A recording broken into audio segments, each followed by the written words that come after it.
মা হাক্কু জাওজাতি আহাদিনা ইয়া রাসূলুল্লাহ, আমরা যারা স্বামী আছি আমাদের স্বামীদের জন্য কি কর্তব্য, বিবির জন্য আমাদের কি করণীয়, আমরা যারা স্বামী এই স্বামীরা বিবিদের জন্য কি কর্তব্য। আল্লাহ নবী বললেন তাদের জন্য প্রাথমিক কর্তব্য হলো চারটা। বলেন বিবির প্রাথমিক কর্তব্য কয়টা? প্রাথমিকভাবে চারটা অধিকার আপনার কাছে বিবি পাও না।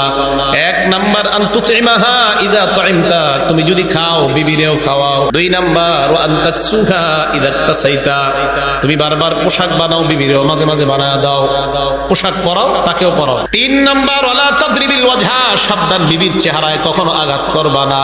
এলাকার মধ্যে পাওয়া যায় রড গরম করে বিবির চেহারায় দাগ দিয়ে দেয়, নাউজুবিল্লাহ, এটা অন্যায়, নাউজুবিল্লাহ বলেন।